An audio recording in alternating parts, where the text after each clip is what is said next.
Olá, olá a todos, muito bom dia, sejam bem-vindos a mais um Primeira Hora do Agro, agora diretamente da fria, da gelada Curitiba. Hoje amanheceu com 9 graus a cidade, imagina eu sair do Mato Grosso no fim de semana, com temperatura máxima de 34, temperatura mínima acima de 20 graus, e agora em Curitiba 9 graus a temperatura mínima. E hoje, quarta-feira, 17 de maio de 2023, véspera do final do acordo lá do Mar Negro. O último navio saiu ontem da Ucrânia, do porto de Odessa, com destino à Turquia. Amanhã a gente já não sabe o que vai acontecer e aparentemente o acordo não foi renovado, eles devem anunciar amanhã. As negociações ainda estão acontecendo, mas não há renovação de acordo. Um fato que eu achei em linha até com o que eu pensava, que analistas e traders falaram que a renovação ou não trará pouco impacto para os preços, porque todo mundo já trabalhava com essa possibilidade, já era um fato que estava no radar, então não haveria como não ter se posicionado havendo esse problema de não renovação. E já dava alguns indícios que ele poderiam acontecer, né? As esperanças que ele venha a ser renovado, a ONU, a Turquia ainda trabalham em cima desta negociação, mas aquela renovação de 60 por 60 dias, há 2 meses atrás, ele levantou um alerta um pouquinho maior no mercado, colocando essa possibilidade de não renovação. Então, infelizmente, não houve realmente um acordo ainda essa semana. Vamos torcer para que ele saia. A Ucrânia ela já trabalha com alternativas, ela já vinha exportando seus produtos antes do acordo celebrado lá no meio do ano passado. Ela tinha usado a via terrestre até o Danúbio ali pela Romênia, tinha usado os portos da Polônia, então ela deve voltar para este tipo de logística, pelo menos por enquanto. Junto a essa notícia, ontem saiu uma matéria, Karen Brown escreveu uma matéria, e ela coloca um gráfico bem interessante na matéria, que é a oferta de trigo globalmente, nos principais países exportadores, é a menor oferta dos últimos 16 meses. Então isso deve segurar o preço para que ele não caia muito mais dos patamares que eles estão agora, na faixa de 6,50, 6,60 o bushel. Eu vou mostrar o gráfico para vocês, para nós conversarmos um pouquinho. E ontem, um dos destaques, a sojinha ontem derreteu lá na Bolsa de Chicago, uma queda 40 pontos de baixa. Qual que foi o motivo? Clima muito bom, rápido avanço no plantio, tá na conta, né? O clima, apesar daqueles boatos, aqueles rumores que saíram antes do início dos trabalhos de campo, nesse momento o clima está bom. Então isso tem derrubado os preços na Bolsa de Chicago, porque retira o prêmio de risco. Quer dizer que a safra norte-americana já está resolvida? Longe disso. Longe disso ainda. O clima ele é uma variável muito importante. Devemos seguir acompanhando atentamente, porque qualquer mudança no clima, na chuva, na temperatura, ele pode sim trazer impactos de redução de oferta e os preços voltarem a subir. Então não está descartado os problemas ainda, mas por hora o clima ele tem sido favorável, os trabalhos de campo seguem avançando num ritmo mais forte do que a média dos últimos 5 anos e principalmente mais forte do que o ano passado. Isso vai valer tanto para o trigo de primavera, quanto... Bem, o trigo de primavera está atrasado, né? Mas o milho está muito avançado, mais de 65% já foi semeado, numa área de 92 milhões de acres, e a soja, metade da soja já foi plantada. Então, cada dia que nós avançamos com um clima bom, menos risco existe nas lavouras. Então, não dá para colocar todas as esperanças numa mudança de clima lá para uma reação de preços. E ontem eu mostrei para vocês que isso daqui também, ontem eu mostrei para vocês a relação dos prêmios de exportação, que os Estados Unidos já é mais competitivo do que o Brasil a partir do mês de setembro, que é quando chega a safra norte-americana no mercado. Então, nesse caso que de setembro, para o Brasil voltar a ser exportador, ele teria que reduzir os prêmios de exportação para ficar mais competitivo com os Estados Unidos. Não sei se isso vai acontecer ou não. O fato é que, nesse momento, o Brasil ele é muito mais competitivo do que os Estados Unidos. Tanto que o país tem comprado soja, comprou soja aqui no Brasil, assim como a Argentina. E agora começa o movimento dos norte-americanos atraírem a demanda para o seu mercado novamente. E isso é feito através da queda de preços, e a Bolsa de Chicago também acaba refletindo um pouquinho deste movimento. Então, para aqueles produtores que estão aguardando uma melhora de preços para poder comercializar a soja, o cenário tem ficado um pouquinho mais complicado. Porque quando cai 20% o preço de um produto, se ele subir 20%, ele não recuperou a queda. Ele tem que subir 25%. Então, cada percentual, um ponto percentual de queda, ele tem que subir mais de 1% simplesmente para empatar dinheiro. Além disso, a curva de futuros ela está invertida ainda. Os futuros mais curtos estão mais altos que os futuros mais longos. Então, para você aguardar para comercializar lá na frente, você tem que esperar uma alta muito forte no preço futuro, simplesmente para igualar com o preço presente. Então, tem que tomar cuidado aí com a estratégia de comercialização, com o que você anda escutando na internet, porque já vimos que a surpresa esse ano ela não foi boa, né? Então vamos dar uma olhadinha nos preços já, como que eles estão reagindo. Começando pelo petróleo. Petróleo hoje recuperando, né? Ontem ele fechou com uma baixa pequena, 0,35%. Hoje ele está recuperando um pouquinho, subindo 0,5%. Quando nós olhamos o Brent lá negociado em Londres, ele sobe na mesma tocada aqui, 0,45 a 75 dólares o barril, o WTI a 71 dólares o barril. Então é um movimento um pouquinho de recuperação. Ontem, a queda no petróleo, junto com a notícia da mudança de formação de preços, até enquanto eu fazia o programa ali na BMC, direto dos estúdios, foi anunciado como que seria a nova formação de preços da Petrobras. Mas falou e não disse nada. Só que eles anunciaram, junto com isso, uma redução no preço da gasolina e no preço do diesel. Essa redução nada tem a ver com a nova formação de preço, a nova política de preço da Petrobras, mas sim com o PPI. Até porque a nova medida tem que ser aprovada ainda pela diretoria da empresa, a reunião deles é só no mês que vem ou em julho, agora não tenho certeza. Então, aquela medida ainda não vai entrar em vigor agora, e ela não vai entrar, segundo o Jean Paul Prats, uma paulada só de imediato, 100%, vai ser um período ali de transição. Então, ontem foi feita esta redução dos impostos, de acordo com do preço, de acordo com o PPI, e feito um anúncio na mudança. Qual foi o efeito que causou? Foi uma queda nos preços do açúcar. Então, o açúcar fechou com uma baixa ontem pequena, hoje está estendendo essa baixa em 0,42%, mas os vencimentos que estavam acima de 26 centavos de dólar por libra-peso já recuaram abaixo desses patamares. É cedo para dizer ainda que vai haver uma reversão, que os preços vão voltar a cair agora, porque temos que ver como que, principalmente essa política nova aqui no Brasil, ela vai ser implementada. O que nós já sabemos é que o governo vai usar preços regionalizados, então isso vai depender do estado, do importador desse estado e das refinarias desses estados. A Petrobras tem várias refinarias espalhadas pelo Brasil, e também vai depender do que eles chamam de preço marginal, que é uma relação entre o preço de exportação, o preço de importação e os custos regionais, comparando com outras empresas do setor, ou seja, produtos substitutos, como eles colocaram. Qual que é a incerteza que há nesse ponto ainda?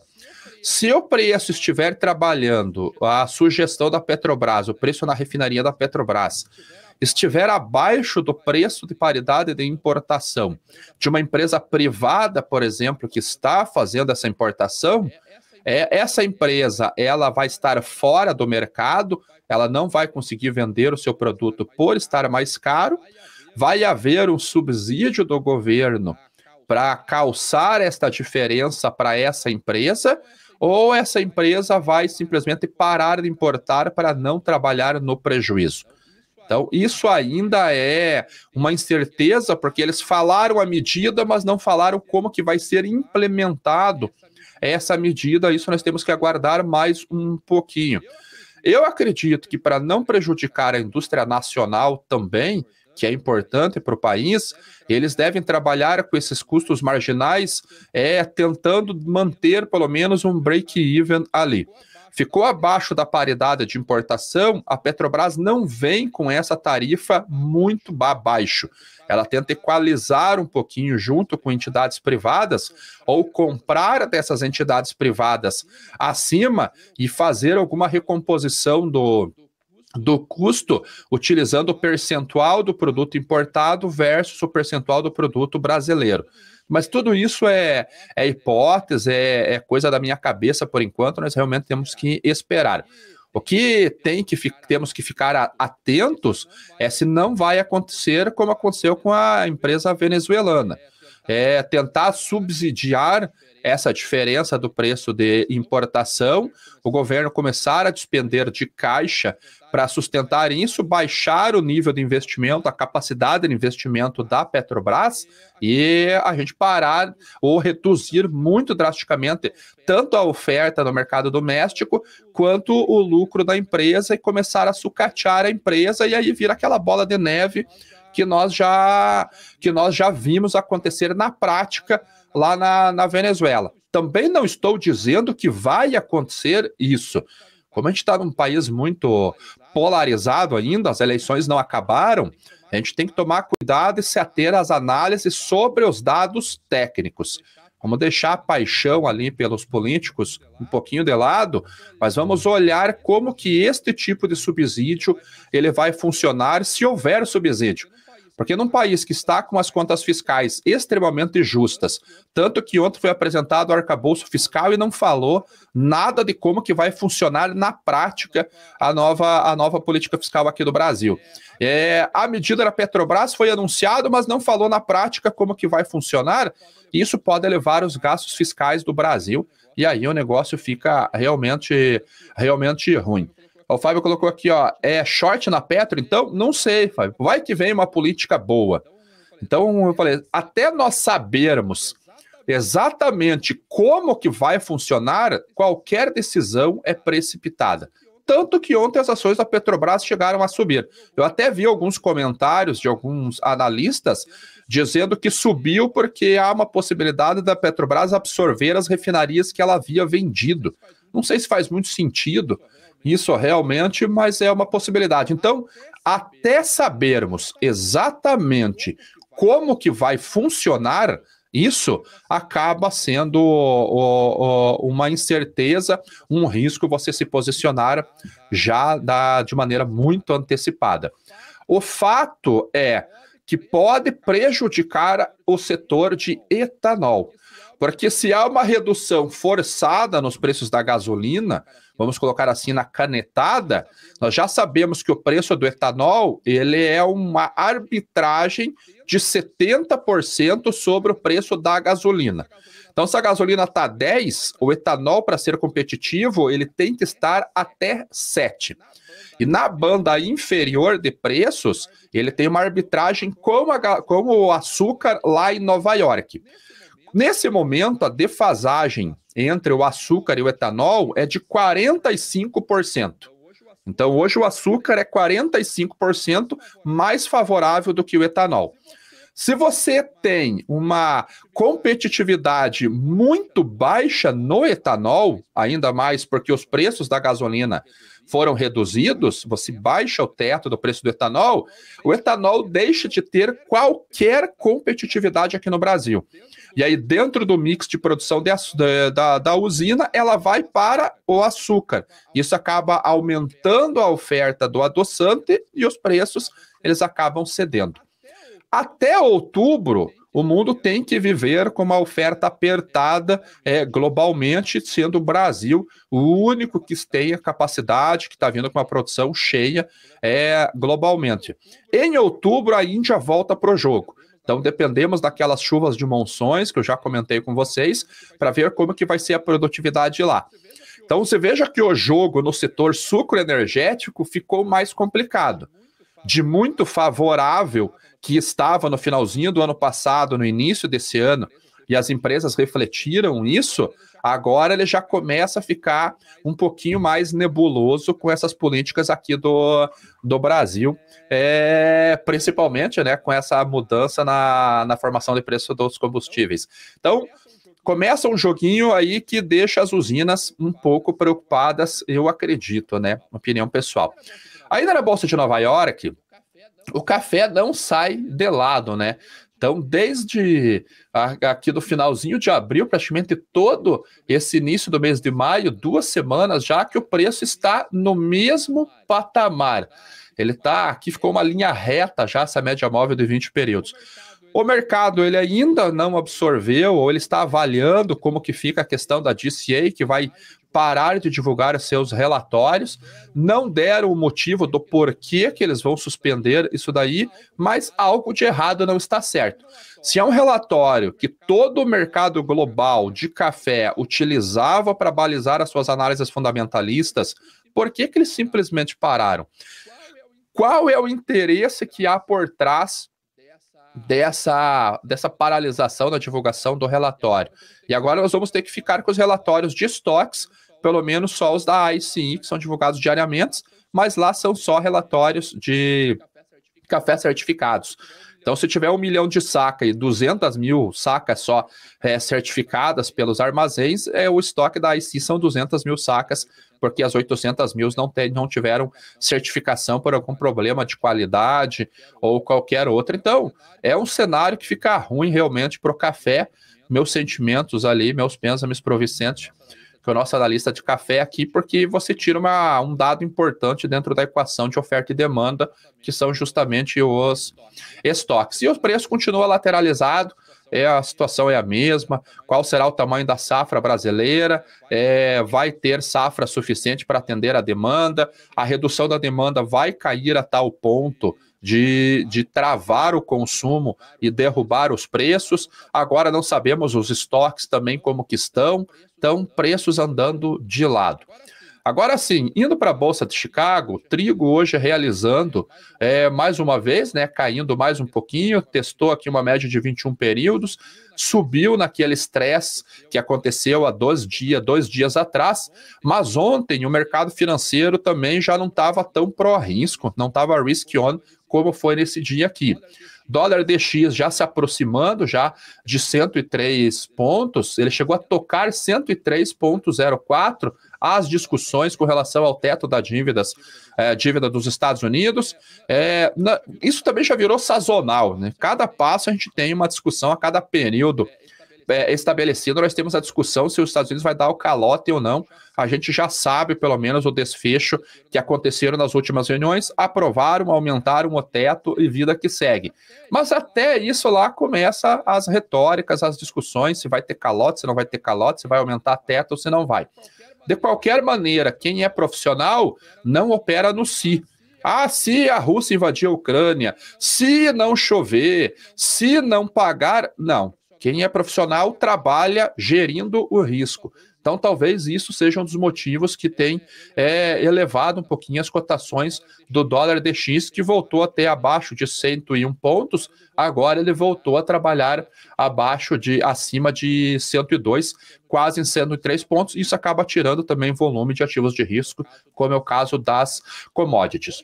Hoje saiu uma matéria da Karen Brown, que ela coloca que a oferta recorrente de trigo dos principais países exportadores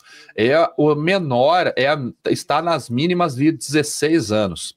Então ela faz aqui uma conta de um ratio entre os estoques para o uso dos maiores países exportadores, e o nível que está agora é o mais baixo desde 2007, 2008. E antes disso, já está mais baixo do que 96, não, mais baixo não, quase lá na mínima, que foi 96, 97. Então agora está com 13,9% de estoques em relação à demanda, em relação ao uso. Em 2007, 13% e ali 14%. Então, é uma situação que ele tende a sustentar os preços do trigo. Então, não é um fator altista para causar uma explosão, senão eu já tinha visto, vocês estão vendo, todo o mercado viu, os preços já teriam subido por ser um fato conhecido. Mas é algo que pode sustentar os preços. Lá nos Estados Unidos, as condições das lavouras de trigo de inverno são muito ruins, muito ruins. Esse trigo vai começar a ser colhido já já. E, diferente do que está acontecendo com o milho e com a soja, o plantio do trigo de primavera também está muito, muito atrasado. E a France Agrimer, ela reduziu, ela cortou a expectativa de exportação de trigo para a França. Então, eles cortaram para 10,3 milhões de toneladas antes 10,4 de abril. É 100 mil só, Ale. Mas é uma redução. Então, várias notícias que mostram que os preços do trigo, eles podem permanecer sustentados. Então, quando nós olhamos o preço, ele caiu bastante em relação à guerra, mas ele continua mais alto do que a média. Então, se nós trazemos aqui de 2015 até 2020, que foi quando começou a pandemia, os preços trabalhavam na faixa de, vamos colocar numa média aqui de $5 o bushel, que é mais alto, mais baixo do que o preço do milho hoje. Ele está quase 140 pontos, 150 pontos acima da média dos anos anteriores. Então, com exceção desse efeito, o trigo continua ainda com preços elevados. Claro que nós acostumamos com R$120, R$125 a saca aqui no Brasil. Agora que estão pagando 65, 70, nós estranhamos, mas os preços ainda estão elevados em relação ao histórico. Claro que há problema de custo, margem de produtor e tudo mais. Falando em margem de produtor, indo para a Bolsa de Chicago, o milho hoje, mais um dia de paulada, caindo bastante os preços do milho na Bolsa de Chicago. Já sabem o cenário, plantio 65%, clima está muito favorável. Vamos dar uma olhadinha aqui nas anomalias de precipitação e temperaturas. Começando por temperaturas. A gente tem temperaturas mais frias aqui na região do Corn Belt, acaba pegando até um pouquinho aqui do Nebraska e do Kansas. Então, temperaturas mais frias para os próximos 5 dias. E nos 6 a 10 dias, volta um calorzinho aqui na região e entre 15 dias já esquenta. Nós já vamos chegar a entrar na primavera lá no hemisfério, daqui a pouquinho entra o verão. Anomalia de chuvas. Aquelas chuvas que estavam aqui impactando o plantio, elas saem essa semana, retornam na próxima semana, aqui principalmente em Montana e na porção oeste do país, e reduzem novamente entre 11 e 15 dias. Estas chuvas aqui, se elas acontecerem, vejam que ela vai pegar justamente uma região aqui da Dakota do Sul e do Nebraska que está com problema de déficit hídrico, que está dentro daquele Drought Monitor que eu mostrei para vocês, está com problemas. Então, isso daqui pode vir a resolver os problemas daquela região lá. Então, o clima está bom. Aqui na B3, R$ 55,00 a saca do milho do safrinha, com potencial de cair ainda mais. Infelizmente, não tem uma mudança de cenário prevista. Agora, um detalhe importante de ontem, que saiu no Broadcast Agro, é que o governo está avaliando a possibilidade de fazer os leilões do PEP, para garantir o preço mínimo ao produtor do Mato Grosso do Sul e a região centro-oeste só, porque lá a oferta vai ser muito elevada.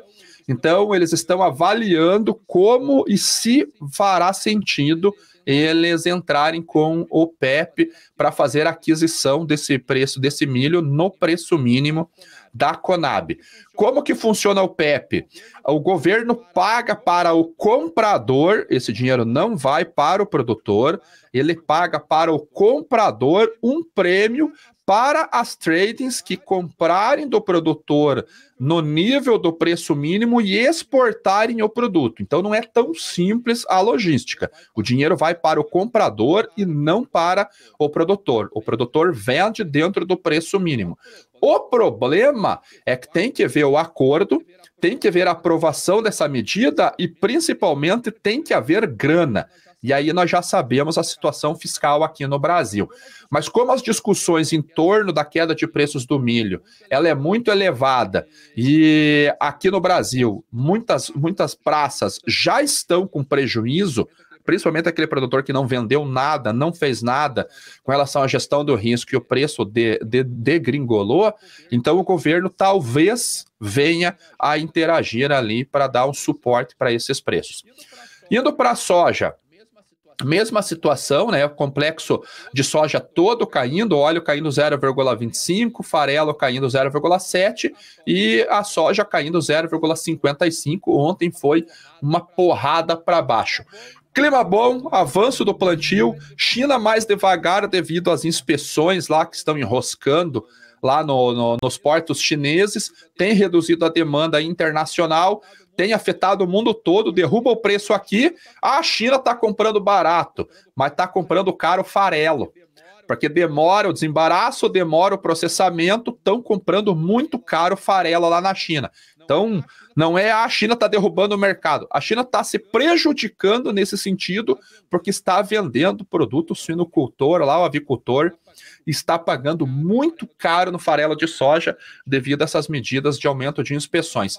E era um fato que não era de se estranhar. Vocês sabem que eu tenho um alvo aqui próximo a $11 o bushel nesse vencimento novembro, que é essa sazonalidade de baixa lá na Bolsa de Chicago. Então nós temos esse cenário. Dólar subiu um pouquinho ontem, prêmios caíram, Chicago caiu, mercado doméstico, preços mais baixos. Então, cuidado com a comercialização, você que está esperando. Cuidado com a comercialização, melhores lá na esperando para vender. Nesse momento, as suas expectativas, infelizmente, ainda estão frustradas, né? Tem que fazer bastante a conta aí para ver se o carrego vai compensar. Só para eu finalizar, esta daqui é a curva de futuros da soja, ZS. Essa é a curva de futuros na soja. Para você que quer esperar o preço subir lá na frente, saiba que esse vencimento aqui tem que subir até aqui para empatar dinheiro lá na Bolsa de Chicago. Então não é só o preço daqui subir, porque esse daqui vence agora em julho. Você vai vender em agosto, é 12,92. Tem que subir 70 centavos para empatar dinheiro. Só um ponto de atenção aí, porque eu sei que às vezes você está escutando alguns canais ali, você tem que tomar cuidado. Ok, então chegamos ao fim do programa, pelo que eu vi aqui, o Pedrinho, bom dia, ali, qual a sua visão para o preço do óleo de soja? Ele vai acompanhar o grão de soja, né, Pedrinho, porque ele é um derivado, 18% em meio, mais ou menos, do esmagamento do grão acaba se tornando óleo de soja, 77, 78 farelo. Então não tem como o óleo não acompanhar o grão e o farelo. Então a expectativa ainda é de baixa. E vamos dar o like, pessoal, por favor. 580 pessoas assistindo no canal aqui, poucos likes. Por favor, e aqui também na BMC, pelo que eu vi, nenhuma pergunta. Então, bora lá. Voltamos amanhã no Primeira Hora do Agro. Todos tenham um ótimo dia. Tchau.